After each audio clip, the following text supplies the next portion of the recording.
जय श्री कृष्ण। राधे राधे दर्शकों कल हमने पुरुषोत्तम मास महात्म्य के 11वें अध्याय का श्रवण किया। आज हम आपके लिए 12वें अध्याय की कथा लेकर आए हैं। कथा से पहले प्लीज़ हमारे चैनल को सब्सक्राइब जरूर करें। चलते हैं कथा की ओर। शिव जी के चले जाने पर वह बाला हर्षकांति श्वास पर श्वास लेती भयभीत हो आंखों में आंसू भरकर रोने लगी। इस तरह दुख में बहुत समय व्यतीत हो गया।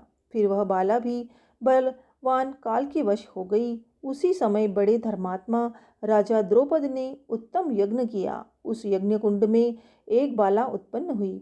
वही मेधावी ऋषि बाला दूसरे जन्म में राजा द्रौपद की पुत्री द्रौपदी के नाम से विख्यात हुई। सो यह राजा द्रौपद के स्वयंवर में मछली भेदने पर अर्जुन को मिली। हे नारद, पुरुषोत्तम का अनादर करने से दुष्ट दुःशासन ने इनके बालों को पकड़कर खींचा, परंतु उस समय वह बार बार मेरे नाम को याद करने लगी।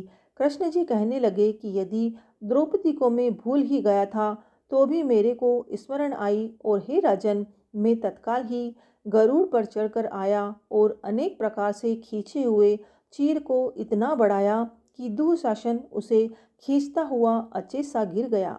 सदैव हमसे स्नेह करने वाली व पतिव्रता को पुरुषोत्तम मास के अनादर में मैंने भी उसको त्याग दिया। पुरुषोत्तम मास का तिरस्कार करने वाले को मैं भी गिरा देता हूँ। इसलिए सब तरह से यह मल मास ऋषियों व देवताओं को भी सेवन करने योग्य है। फिर मनुष्यों को तो अत्यंत ही मनवांछित फल देने वाला है। इसलिए आने वाले पुरुषोत्तम मास की आराधना के 14 वर्ष पूरे हुए।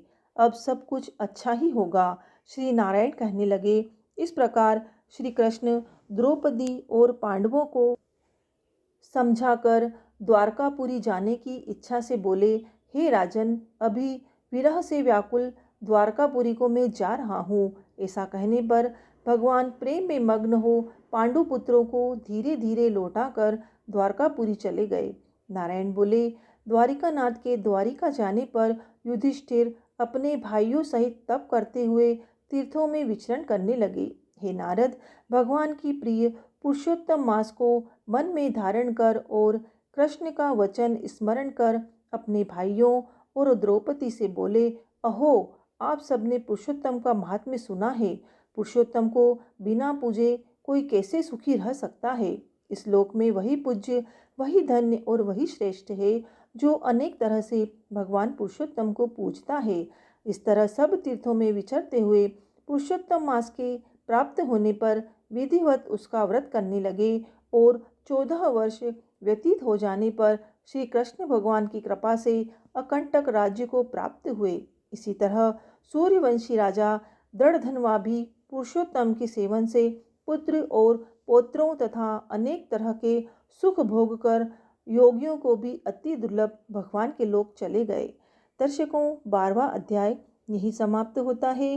कल हम 13वें अध्याय का श्रवण करेंगे। प्लीज़ हमारे चैनल को सब्सक्राइब करिएगा और वीडियो को लाइक करिएगा और शेयर जरूर करिएगा। जय श्री कृष्ण। राधे राधे।